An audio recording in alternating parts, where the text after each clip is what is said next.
Hello and welcome to the Property Management Show. I'm your host, Alex Osenenko. My day job is the CEO of 4.5, a marketing company that works exclusively with fee-based property management companies. I spent the last 7 years of my life helping property management companies become more successful by improving sales, marketing, and operational efficiency. On this show, we'll deconstruct success into its key components and invite subject matter experts to help you improve every facet of your business. Thank you for tuning in and enjoy the show.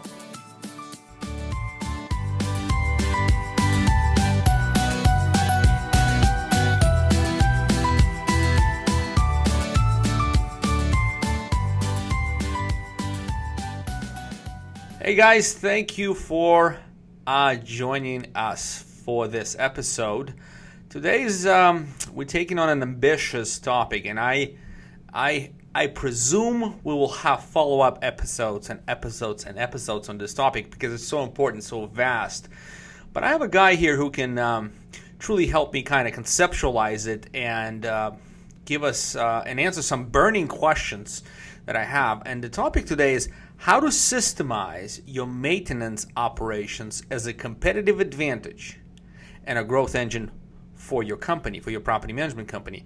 And here with me to demystify this and open a good discussion on the subject is, I think, an expert in this realm, and we'll meet him pretty quickly here.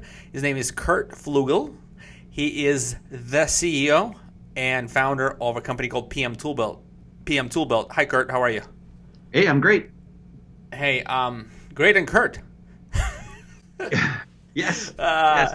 Hey, yeah, so since it's an ambitious topic, I'd like the audience to get to know you a little bit better. Do you mind running a quick, maybe a 30-second introduction of kind of where you are, how you came to be the PM Toolbelt guy? Sure. I mean, essentially, I started in the industry. I'm still in the industry, so I'm a property manager. We did flips in the beginning. Well, not flips, but we fixed up properties in the recession, so maintenance was always a big part of it. Started to turn that into maintenance being part of a core part of the business. Lost a lot of money doing it. Started to figure it out. Tried to, as you're discussing, systemize it to the point where we really decided we needed some more tools. So that's I'm a software developer by trade. So we started to work on PM Toolbelt as a software company to help with the tools to be successful doing maintenance.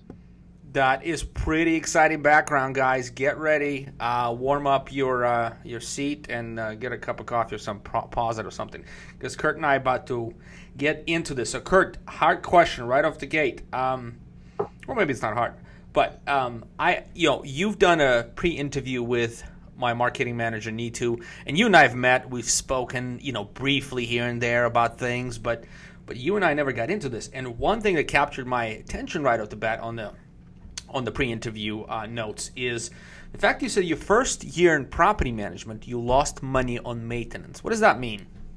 Yeah, well, I'm an entrepreneur. I think I've lost money doing a lot of things, right? That's you got to learn one way or the other, right? So even though I'm a developer, right, we just started doing maintenance without necessarily thinking it through, without necessarily having a process or having anything.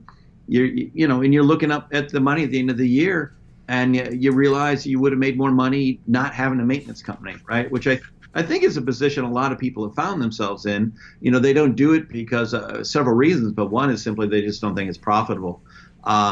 Which for us, between losing receipts, right, not tracking those well enough, so you realize the amount you spent on parts and the amount you made on parts, right, wasn't in the right direction. Efficiency, making sure guys are actually getting work done. Not spending their day at Home Depot, that sort of thing. But we just sort of did it. We went out and fixed things. We provided a good service. People liked us, but we didn't realize we were not tracking well enough, and to be honest, also not charging enough. So the next year we sort of almost doubled our rates and started to figure out everything from there. Gotcha. So you didn't lose money on property management, but you lost money on this another revenue side to your property management business, which is maintenance. Yeah, but if you do a lot of it, it's going to hurt them both, right? I mean, it was, like I said, we did, at the time, our property management style, or I should say, again, we started in the recession, so we had a lot of sort of those recession-type properties, a lot of high-maintenance, older-build properties. So there was a lot of maintenance. So it was a it was a very high part of our business. So losing money on that certainly drug them both down very. Yeah.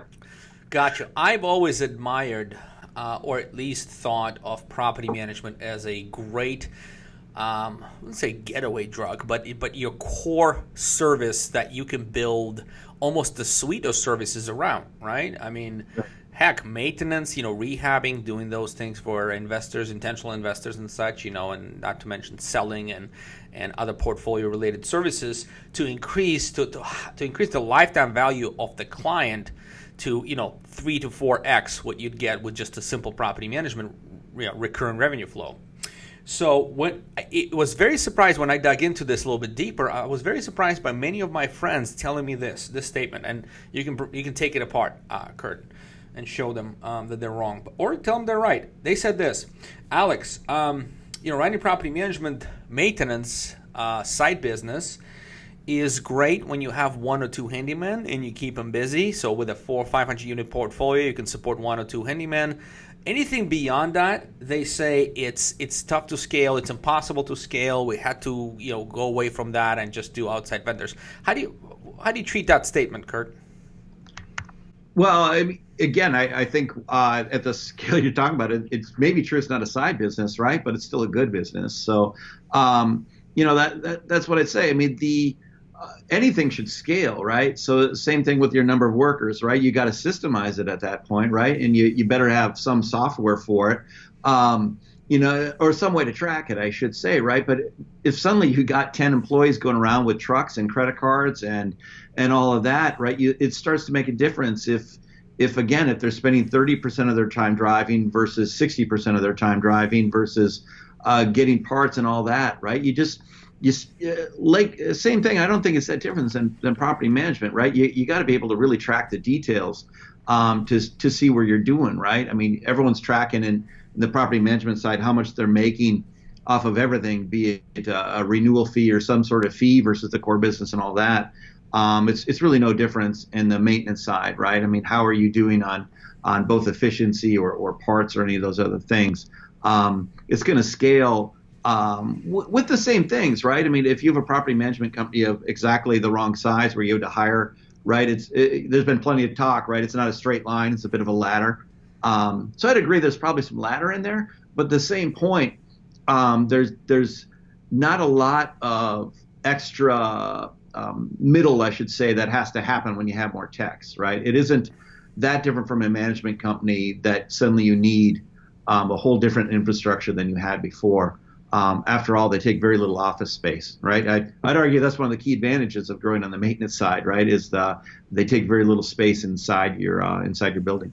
That's an interesting one. So here's a question I need an opinion on. So what you're saying basically, Curt? Okay, it scales, all right. It's just you need to have proper systems in place and dedicate effort to making that sort of a side business being a good complementary business to your property management portfolio. So I get that.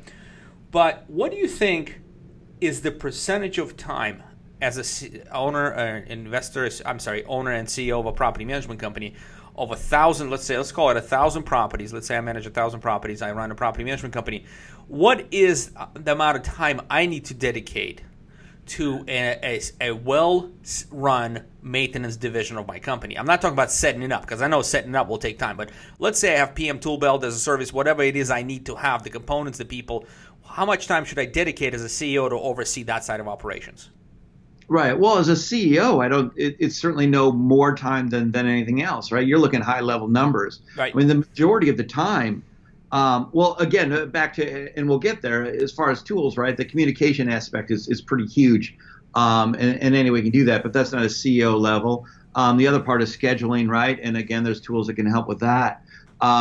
So the rest, the actual overseeing, I mean, a report's a report, right? It's pretty easy to see.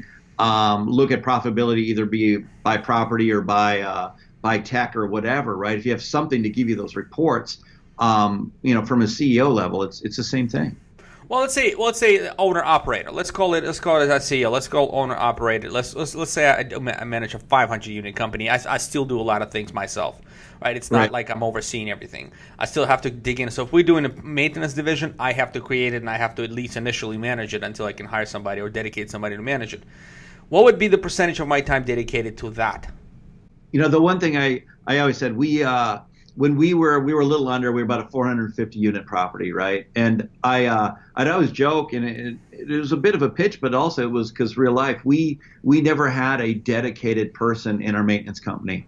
That our property manager, or usually it was an admin, if I'm being honest, our admin part-time while doing their other duties would handle the scheduling, right? And the key is if you got the right stuff to do it, you can get away with that. I mean, when you get bigger than that, you're going to want at least one. But no matter what, if you can get rid of those biggest pain points, right, of making sure that the work actually got done, right, probably the biggest one, making sure everyone's in that communication loop. The rest is pretty easy, right, to schedule someone. I mean, again, if you use any scheduling thing out there, right, you should be able to drag and drop and schedule a work order. So there's not a lot of tasks left to do it. Outside of, maybe your bookkeeper side. So, you got a lot more parts to track, would be probably the biggest thing. So if you don't have a standalone bookkeeper, I wouldn't be able to argue that there's not a bigger load on that side, right? If suddenly you have hundreds of thousands of dollars in parts coming through your company, there's no way to get away from that. But the rest of the positions, so the rest of it, is very minimal at a small scale. Very cool. So before we get into the components, I really want to dig in and figure out, because I think you have a really good grasp on what components take the most of the time. I'm already here in schedule, I'm already here in tracking inventory, all these things. That's great. Let you and I get into it. But before we go there, one last kind of big picture question. So $1 million, let's say I run a $1 million property management company. That's what my revenue is annually, about $1 million. That's a combination of commission, lease up fees, what have you. What if I have a really well put together maintenance business? How much more revenue would I be pulling with that business? Well, if you have a good one, I mean, again, back to using our, we did 50% of our revenue last year through maintenance.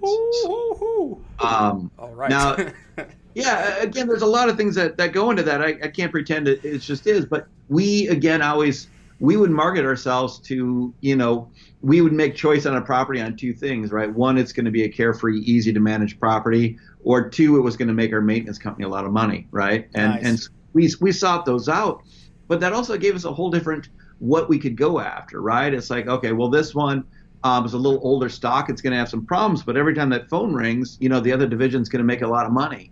I think that's a great thing. So again, out of that, it literally was 50%, and we're a smaller company, but we're around that size you're talking about. So it was a significant amount of revenue that went through our maintenance company. Awesome, Curt. The marketer image just jumps up and down. Guess why? Because now you just doubled your perfect client profile. So instead of going after just those high profitable, low maintenance, high rent neighborhood areas, which everybody else is going after, you're going after some less cared for homes and less, let's say, bougie neighborhoods that actually have a lot of demand, and the maintenance company makes up for the lack of profitability on or less profitability on the property management side. Is that right? Yeah, it's for sure. It's a funny thing over. My personal portfolio, which was part of this, which were a lot of those types of properties, I actually moved out over the last year. Not really my own fault, because I should know better, but I did it anyways. But my maintenance company is the one that hurt from it, right? It's just a real fact. People always used to think I was a little crazy because we would go after those sorts of properties, and what you're saying is exactly why. I'm like, I can make whatever you're charging for a management fee, right? A percentage or number, whatever that is in your area. The similar reality, what you can make off of maintenance, if that same property is going to have two issues, or it's going to have difficult turnovers due to the area, whatever it's going to have, if suddenly all of that is a profit center, there's an awful lot of profit to be made in that. Gosh darn it. All right, I hope you guys are pulling up your chairs and getting the headphones fitted in a little bit better into your ears, because this is pretty interesting. So the opportunity size here is, you can make 50% of your revenue if you really put together a great, well run maintenance business, 50% of that revenue can come from that part of the business, and that's an amazing extension to the lifetime customer value. Because any business, Curt, you know this, right? Any business comes down to two things: what's your customer acquisition cost? What's your customer lifetime value? That's it. For sure. Yeah.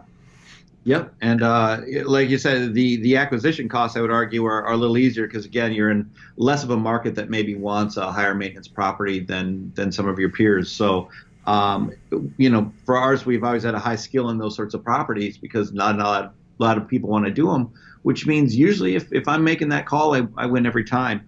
And to me, there's nothing wrong with that. So. And one more addition to that, I'm just kind of fishing that out. Most people who would go for these properties are what? They're the noobs, right? They're just newly starting property management companies. They really don't know what they don't know yet. So they're going to go and learn on these properties and, of course, fall face first into the mud, whatever, and trip up multiple times. But that's how new companies are born. So these properties, for the most part, are being experimented with less experienced managers. So I bet, Curt, you took away some of these properties from existing management companies quite easily. Yeah, exactly. I again, back to two things. One, you can get away with usually a different management cost. Come in as the expert and go, look, I know for a fact you're going to struggle with this property because of X, Y, and Z. The good news is, right, as a maintenance company, let me tell you what we've done, and as a management company, what we can do. And you literally, I believe it can be a win-win because you can manage it better than that guy has no idea what he's doing. At the same time, charge a higher rate. But also at the same time, that owner at the end of the year is going to make more money because you're going to bring stability and things to that property that it probably wouldn't have gotten by that new guy. Love it. Win, win, win. So let's go and componentize the maintenance company. What is the biggest challenge? So when you were like first year losing money, just take yourself back there. What was the first challenge, Curt, that you felt under pressure to solve? Yeah, well, I mean, the first one, the easiest one, right? Just tracking of some sort, right? Of tracking where guys are and tracking where parts are and just that basics. If you really have no idea at a given time, right, where you just know the size of the credit card bill, but you can't say where every penny went, you're going to lose money every month. So, I mean, it seems obvious, but it really is just being very firm on that because if you got 6 maintenance guys running around, and maintenance guys are maintenance guys, right? They don't think that way. They just think that the furnace was out and they had to quick get a blower motor. They're not thinking about the fact that they were supposed to be at a different work order, right? And tracking that stuff, that's just number one. If you can't track it, you're going to have some big problems. Okay. Well, this seems like a big one. Can you break it down a little bit for us and give us some tips on, I know you have the tool that does it, the pmtoolbelt.com. By the way, guys, go check it out. That's what Curt built to solve his own problem, and now he's solving many other property management. By the way, Curt and I are fellow vendors at a bunch of NARPM events. He's been at the PM Grow Summit. Really appreciate his support of our own conference. So, cool guy. But it looks like, can you give us some tips? Like, if people don't use your software, how would you get into tracking? Right. So, tracking where they're at is easy enough, right? There's lots of GPS apps. You can, if it's a company phone, you can make them turn something on, or there's vehicle trackers. There's lots of frankly, cheap to free apps out there to help do some of the basic tracking or time clock tracking. If you use QuickBooks, right, it's got a time clock app built into it.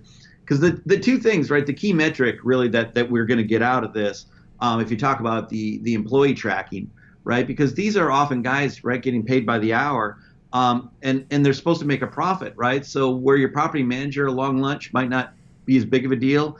If you got a guy that you're counting on making 8 hours a day, X amount, right, it really does matter when you start losing a few hours.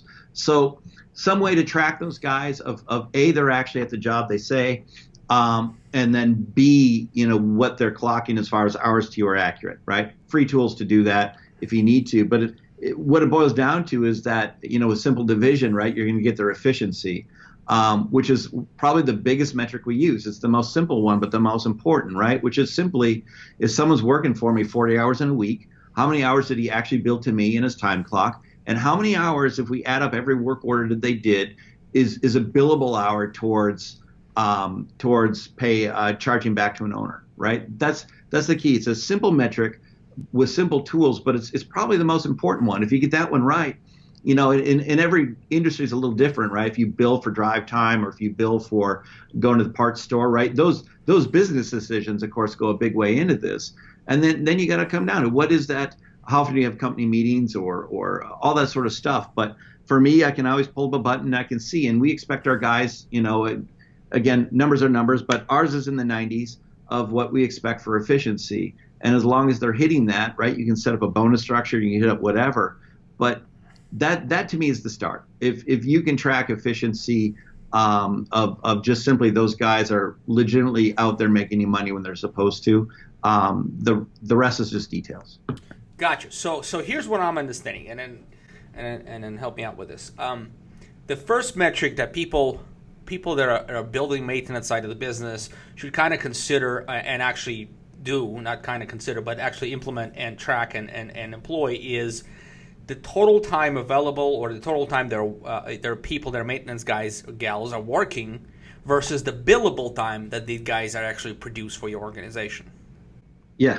Okay. Yep. And the way to do that is, what I'm hearing from Curt, the easiest way is to figure out what the time card says, then pull the work orders and see how many hours you actually billed for, depending on your fee structure and all that. But once you pull the work orders for one person, you can really tell what's going on. So what you're saying is 90% is pretty efficient. In other words, 90% of their hours that you pay for are billable. Yeah, I mean, we've had, we were in the high 90s for a while. Now, we don't do, you got to decide company meetings, and then keys, right, becomes a funny thing of how often they got to come to your office to get it and all that sort of thing. But we run in the mid to high 90s in our office. I don't know if that structure works for a lot of people, but the simple reality is my maintenance guys in a given day aren't in my office. So, we set things up pretty well with keys and a master key system. So, they should be billable pretty much all the time. I got you. But so as any other business, and like you hear this Facebook and Google, and one of the biggest differentiators these guys have is what? They constantly run experiments. They're testing everything, every assumption, everything is consistently being tested. And the best, the results are tracked and implemented. So, if you guys are not ready to, get a proper tool or a tool to manage this stuff, start figuring out how you are, how you can manage those keys for access, and how you can schedule your guys to be more efficient. And that's a good way to kind of start on that realm. Also, I'm sure, Curt, if they email you, would you be able to kind of give them a piece of advice here and there? Oh, of course. I love this stuff. And then, as far as tool, right, you think, this is Excel at this point. So, you use a free version of Excel if you want to go even cheaper, right? There's plenty of stuff out there, but you literally don't need software to do that. And there's just, it's an easy multiplication problem, or division problem, I should say. And a lot of ways to do it. So yeah, that should be for sure. But I do find when I talk to people, the majority aren't. So it seems simple, but until someone tells you, and you're like, oh yeah. So it's a big, yep. One of those. Very good. So Curt, all right, next. So first thing, we figured out how to track time versus billable time. So that's a good metric. What's the next element that you recommend people start looking at? Right. So, on the financial, that's going to be the big one, right? You need some way to track credit cards, but that's accounting, whatever you use for that. But it is just a simple one. If you're not doing it, you're going to lose money. The other one that to me really matters, that's more specific to this, is communication. The biggest, and this comes down to me to more your property management company, or at least as much as anything, right? Generally, especially in the single family realm, if someone's leaving you a bad review, or someone's leaving not liking you, or bad service, or even an owner that's angry, there's usually two times, right, in the life of it that happens. And one, of course, is the move out and the move out disposition, which inspections, and we could get to there. Help with that part. And the other part is usually maintenance, right? A tenant is typically happy with you until, for some reason, they don't feel you did what you were supposed to do when something broke, right? To them, I paid my rent for a year and a half straight, and then when something went wrong, I didn't hear from anyone, right? That's a typical bad review we get out there, right? So it's an odd metric, but some way to make sure and to track and to make sure that you're providing that level of service affects both of your companies.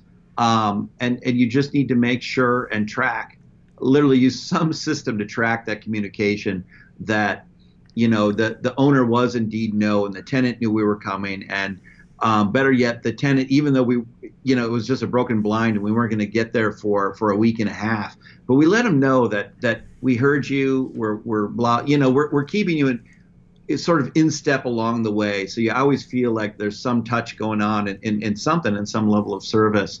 If you can find a good way to track that sort of communication, again, your service goes up, and of course, when your service goes up, everything goes with it. Yeah, customer experience, man. And again, in this industry, we are definitely seeing the industry be growing significantly and coming into the prominence. I mean, look at the Australians. I mean, you've been to PM Grow. I mean, these guys got it down to science, and we here dabbling in property management. And I'm really, really glad to see all these smart entrepreneurs and people like yourself that get into the industry and actually help move the needle, and in your case, quite significantly with this maintenance extension to the business. But so one thing we have a service with, and you're familiar with this. I think your property management signed up for it, is with managed. We call it managed reputations through reputation.com, where we survey for our customers. We survey all of their tenants and owners upon a touch. Right. So when the touch occurs, whether it's move in, move out, new tenant placed, so on and so forth. So it's a great way. It's the best way to get review, but also keep a pulse of your customer experience on your business. We don't do this. Well, property managers don't do this enough. They kind of just set it and forget it kind of a thing. But when you have a tool that tracks your communication, but also provide your business with public review opportunity upon a touch and a private review opportunity upon an unhappy customer occurrence where you can have a chance to fix it. That is tremendous, as you say, competitive advantage. Yeah, no, I couldn't agree more. We our own company, through our system, we have basic surveys, but where it gets better is what you're talking about, right? Of getting the good ones out in the public and the bad ones to the right people to fix it. It's amazing, right? I talk to my people all the time for either company, right? If you're out there reacting to something, right, you're spending all your time because an owner's mad or a tenant mad or all that, right? To me, that's all lost time. Where if you would have been tracking and doing all the stuff on the front end or looking at those surveys and all of it, you could have gotten it before it was a big problem. And the only way to do that is to be out there communicating. And the more you can automate that through the managing reputation type stuff, the better it's going to be. And you can do more of it, and it's frankly more affordable. So yeah, I agree 100%. Got you, Curt. I think this is a good. I really want to understand. Does your tool? Because I know nothing about PM Tool Belt except what it says on the website. But does your tool actually facilitate communication? Yeah, that was actually, I mean, again, obviously we wrote it towards selfishly at first, right? But all the problems that we started to see. So the first part it was ever for was exactly that, was just to automate sort of two-direction text and email and everything else. So the ability to let an owner know, hey, this is what's going on, the ability to tell a tenant this is what's going on, to tell a vendor, to tell your property manager, your maintenance manager, depending on your company size and scale, but to sort of automate that workflow. Again, it was mostly, I'm not gonna, it worked from a standpoint of ours, it justifies the price and the fact that frankly, you're going to have at least a half of employee or more, depending on your size, less, just calling the phone to ask a vendor, is it done yet? Is it done yet? Right? You're going to automatically know the second it happens. You can let your owner know, and you can send out automatic surveys and all that. But yeah, facilitating and automating that communication was sort of one of the cornerstones of the entire suite. So really cool. So we talked about the key metrics being time and also communication. You said financials. Well, you have to watch.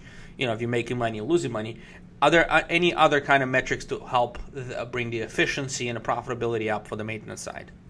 Well, to me, the others are when you really get into it, and that is your efficiency is only as well as you can schedule it, right? So depending on how many techs you have, right? If you have one tech and they're just doing whatever comes in is one thing. But as you get bigger, and when you talked about companies struggling when they're up to, 20 techs or something like that, right? That's where it really starts to matter of, what being able to actually dispatch people based on priority, right? To say what's most important, what's past due, or better yet, what's within 10 minutes of this property, right? So I want to make sure that if I got a tech in this area, he's getting everything done in that area, right? Because depending on your location, but here in Minnesota where we're from, we end up with pretty wide markets, right? I mean, I have places that are, I don't even want to know from longest to furthest, but it's well over 60 miles, wow. Which is fine and doable as long as you're not trying to send someone 60 miles a day, right? So it's less of a metric, but an efficiency that I think it's harder the larger you are, right? You talked in the beginning about issues with scaling. To me, if you can't create a good schedule, right? There's the good UPS article that's out there of why UPS drivers never turn right, right? Turn left. Sorry, got it wrong. Why they never turn left, right? That they use dispatch software so articulate and accurate of building a good schedule, and they've saved tons of money of doing it by making sure they don't have to take a right turn into a traffic light, right? Well, I don't know that any of us have a tool that big, but the idea, if you can, create an accurate schedule so they're not at a parts store all day or they're not driving all day. So we keep a metric of drive time. Is the other one is what I'm getting at, that you want to know how much time are they actually working versus in a car or in a store. Was a startling statistic when I found out, when you look at their 8-hour day and you see they only work for 3 hours of it. And you're like, this probably isn't the best of way of doing it, and how can we fix that? So that to me is another big one. Gotcha. So, all right. So we have kind of identified the opportunity size here, which could be 50% of your revenue. That is significant. There's definitely room for profitability in this business. The key metrics is time, communication, and drive time, I suppose. Or just scheduling. Now let's get to. I want to ask you a couple more like business building specific questions.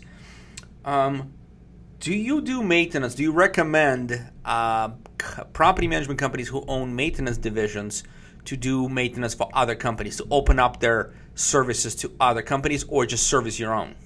Yeah, so that's an interesting one for us because last year for us was the first year we split our maintenance company off into its own maintenance company with that idea. And for me, I love it, right? It's back to, as you saw, my philosophy, I think you make lots of money off maintenance. It's always been a key part of ours. So why wouldn't we, want to do it for others? And if other companies don't think they can make money off of it, we'll make the money off of it for you, right? I mean, I love it. I think it just boils down to it's a pretty low hanging fruit, really. I mean, outside of, you have to have the ability to attract other companies, and they at least have to trust your reputation enough to know that you're not, trying to compete in any other way, right? So as long as you got a good arm's length, the rest, you already have everything, right? So the startup cost is around nothing. So it just, to me, made sense to do it. Our 1 year experiment so far has been great.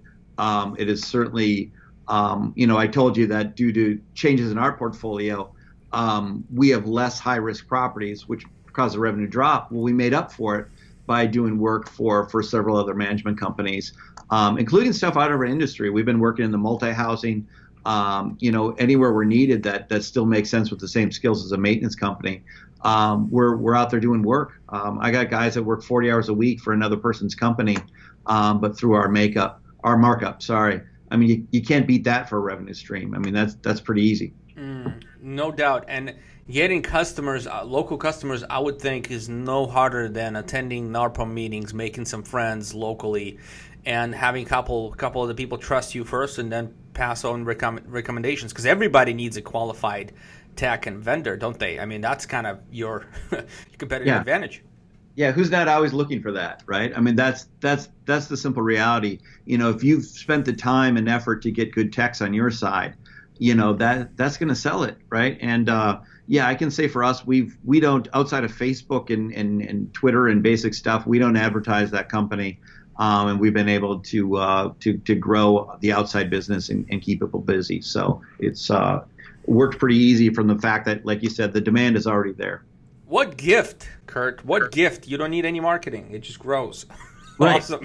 Love it. Yeah, I like it. Yeah. And speaking of good techs, how do you hire good ones? Yeah, there's the hardest part, right? Hopefully not a lot of techs listening to this, depending on how we talk. But, I'd actually learned from someone at a NARPM event, actually a peer, who said, we simply never close our job posting for techs. He's like, just never. It runs year round, and that's what they do. And so we actually tried that after that. And it's interesting because if I needed a tech tomorrow, could I quickly find a qualified tech? And I would argue no, that it's, at least in our market, in our part of the country, there is a lot more demand for good techs than there is supply. So it's tricky. And that's what it comes down to. As far as qualifying the tech, of course, your first one's the hardest, right? If it's not what you do. I cheated because the first tech was actually an owner in the company, right? My brother was a general contractor. So we had that advantage from day one. But after that, right, you like any other skill, right? You start to know who to look for. Depending on your market, there might be, like, we actually have community colleges that train up techs and stuff like that now because of the need in our market. But the best thing I'd say is I love that advice. It's worked great for us to just always keep the post opening. The reality is I've had techs work 5-6 years for me, but that's rare, right? It's a little more of a transient type job. So you just got to always be looking for the next great tech. Gotcha. All right. Well, this was very, very good. One last question I'm going to hit you with, if you don't mind. Sure. I'm wondering, so let's say I'm starting a property management company, Curt, and at what point in my growth do I begin to channel some of my energy and to start a property management division? Yeah, actually, that's a great one, and like any good property manager, I'll answer with, it depends, right? And the reality, it does, right? So what? More than your size, right? Because the type of properties and everything else you do is going to make a huge change in that, right? If you got new housing stock, right, you probably, outside of turns, do very little, right? Where if you have older stock, if you're in a major metro area, downtown-ish, right, you got all sorts of problems all the time. So that, I think the number changes based on that. With that said, the people that we see that are doing it on their own, they start at 200, which is in the small. And then 400, much more common. And then, of course, everything above that, with 5 to 1,000 to a couple thousand, which I guess is about the size we've been working with, are all.